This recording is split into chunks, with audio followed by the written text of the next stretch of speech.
मोहम्मद रिजवान होंगे पाकिस्तान के नए व्हाइट बॉल कैप्टन। ये न्यूज पिछले 1-1.5 महीने से फ्लोट कर रही थी जब से बाबर आजम ने रिजाइन किया था, और सबको पता था कि मोहम्मद रिजवान को ही कैप्टन बनाया जाएगा क्योंकि एक्चुअली में कोई स्ट्रॉन्ग कैंडिडेट था नहीं। फकर जमान जिनका नाम बीच बीच में उठ रहा था, उन्हें तो ऑफिशियली निकाल दिया गया है, उन्हें कॉन्ट्रैक्ट में भी नहीं रखा गया है, और मोहसिन नकवी साहब ने उनके बारे में बात भी की। लेकिन पहले कैप्टन साहब के बारे में बात करते हैं जो एक ड्रामा क्वीन है। मोहम्मद रिजवान साहब क्रिकेट की बातों का जवाब अल्लाह और जो मर्जी हो, कुदरत का निजाम, ऐसी बातें करते हैं वो तो। वो और खुद ही एडमिट कर चुके हैं कि मैं थोड़ा ड्रामा करता हूँ, थोड़ा सच का पेन होता है। तो एक नाटकबाज हैं। अब ये एक्चुअली क्या करते हैं, ये एक एक्टर है, तो ये क्या करते हैं एज अ कैप्टन ये कहना मुश्किल है। लेकिन ये हैं बाबर के ग्रुप के, और ये बिना बाबर आजम के ये चल नहीं सकते। ये तो खुद आकर एडमिट कर रहे थे कि भाई मेरी और बाबर की जोड़ी को तोड़ना बहुत बड़ी गलती थी। तो अब देखते हैं कि ये अपनी दोस्ती यारी निभाते हैं, ये एक्चुअली में पाकिस्तान की टीम के ऊपर काम करते हैं, क्योंकि रिजवान एक बड़े कॉम्प्लेक्स कैरेक्टर है। ये कहना मुश्किल है कि वो किस तरफ जाएंगे। ऐसा भी हो सकता है कि वो मैनेजमेंट के साथ होकर एंटी बाबर भी हो जाए। तो मोहम्मद रिजवान एक ट्रस्ट वर्दी आदमी तो नहीं है इस तरीके से, अगर मैं बात करूं। लेकिन एज अ कैप्टन उनका पीएसएल में रिकॉर्ड काफी तगड़ा रहा है, और पीएसएल में वो बैक टू बैक 3 फाइनल्स गए हैं।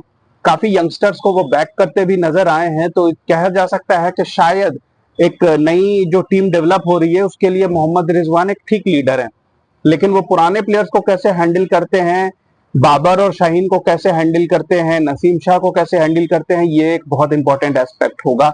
क्योंकि ये सारे प्लेयर्स के बीच का जो आपस का झगड़ा है, रिजवान कहीं ना कहीं एक ऐसे आदमी है, कैसे कैरेक्टर हैं जो इसको कंट्रोल भी कर सकते हैं और झगड़े को बढ़ा भी सकते हैं। तो अब देखते हैं, ये सबसे इंपॉर्टेंट एस्पेक्ट होगा और ये सबसे कॉम्प्लेक्स पार्ट होगा उनकी कैप्टनसी में कि वो सीनियर्स को कैसे हैंडल करते हैं। साथ ही साथ आगा सलमान को बनाया गया है पाकिस्तान का वाइस कैप्टन, और जिम्बाब्वे की टी20 सीरीज में वो पहली बार पाकिस्तान की कैप्टनसी भी करेंगे, क्योंकि उस टी20 सीरीज में मोहम्मद रिजवान को रेस्ट किया गया है। मोहम्मद रिजवान ऑस्ट्रेलिया की ओडीआई और टी20 के बाद जिम्बाब्वे की ओडीआई सीरीज में रहेंगे, लेकिन टी20 सीरीज में वो आ जाएंगे क्योंकि साउथ अफ्रीका का टूर है। तो रिजवान को उस सीरीज में रेस्ट दिया गया है। तो आगा सलमान पहली बार पाकिस्तान की कैप्टनसी करेंगे उस 3 मैचेस की टी20 सीरीज में।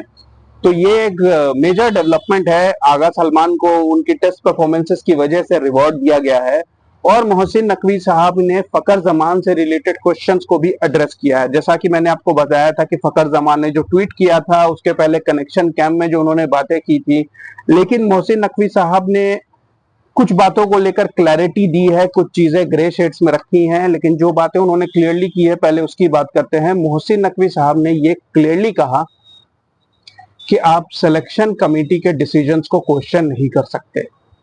आप जब कनेक्शन कैंप में आपने जो भी आवाज उठाई वो ठीक है, वो एक प्लेटफॉर्म आपको दिया गया था कि भाई आप बोलिए, आपके क्या मसले हैं, आपके क्या इश्यूज हैं।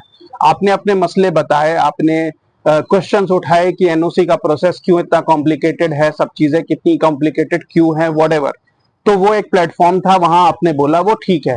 लेकिन जब हम किसी प्लेयर को रेस्ट दे रहे हैं, ड्रॉप कर रहे हैं, तो आप ट्वीट करके आप हमारे सेलेक्टर्स और सिलेक्शन कमेटी पे क्वेश्चन नहीं कर सकते। And when Pakistan have actually gone ahead and won the series, तो फकर जमान की जो ट्वीट है वो अब और नॉनसेंसिकल लग रही है। तो उनका ये कहना था कि आप हमारी मैनेजमेंट के ऊपर क्वेश्चन नहीं उठाए, और मेरे ख्याल से ये बात मोहसिन नकवी साहब ने बिल्कुल ठीक की है। किसी प्लेयर को ड्रॉप किया जाए, किसी प्लेयर को रेस्ट किया जाए, जो भी किया जाए, ये सेलेक्टर्स और कोच मैनेजमेंट का काम है, इसमें प्लेयर्स का काम नहीं है। क्या बाबर आजम ने ट्वीट किया फकर जमान के लिए? क्या बाबर आजम ने कहा कि भाई फकर जमान जैसे प्लेयर को आपने क्यों ड्रॉप किया, क्यों उन्हें सेंटर कॉन्ट्रैक्ट नहीं दिया? किया क्या? नहीं किया ना। उनको कोई लेना देना ही नहीं है, आप आओ आओ, नहीं आओ मत आओ। लेकिन फकर जमान को बहुत चिंता थी, और एक्चुअली उनको बाबर आजम की चिंता नहीं थी। ये चीज कराई गई थी बैकएंड से, साया कॉरपोरेशन से।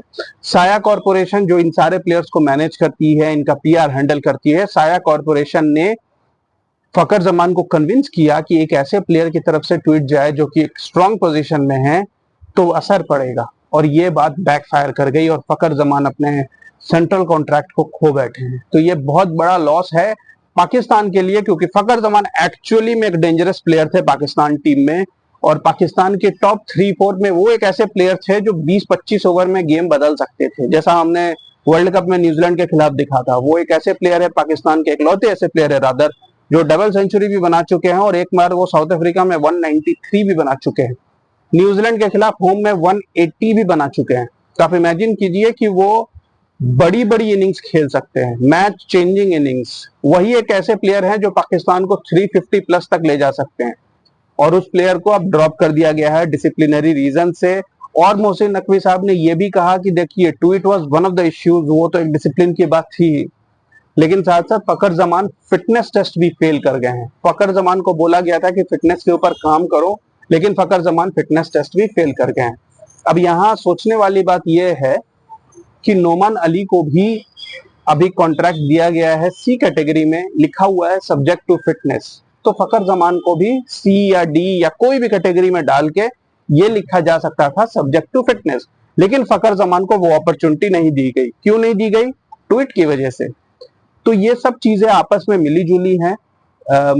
हालांकि मोहसिन नकवी साहब ने क्लियरली नहीं कहा कि ये सब चीजें मिली जुली हैं, लेकिन ये क्लियर कर दिया है कि कहीं ना कहीं ट्वीट वाज एन इश्यू, ये बात उन्होंने कही है, तो आप समझ सकते हैं। तो ये मेरे ख्याल से प्लेयर के हिसाब से उन्होंने ठीक किया है।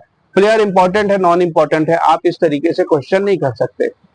तो जो भी है ओवरऑल, अभी रिजवान भी प्रेस कॉन्फ्रेंस में साथ में थे, आगा सलमान भी साथ में थे।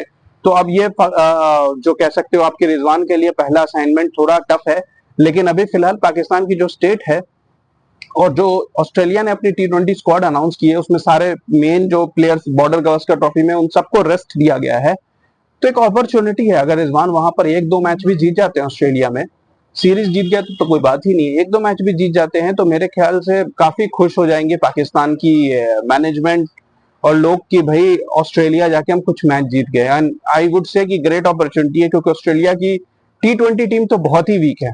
ओडीआई टीम में तो फिर भी सारे मेन प्लेयर्स हैं, लेकिन हो सकता है कि अगर ऑस्ट्रेलिया पहले 2 मैच जीत जाए तो तीसरे मैच में अगेन वो सारे प्लेयर्स को रेस्ट कर दें। तो अपॉर्चुनिटी तो डेफिनेटली है, लेकिन अब पाकिस्तान की टीम भी रिलेटिवली नहीं है, तो देखते हैं कि क्या होता है। मगर अब ये ऑफिशियल है कि Rizwan is the new white ball captain. Keep watching guys, thank you.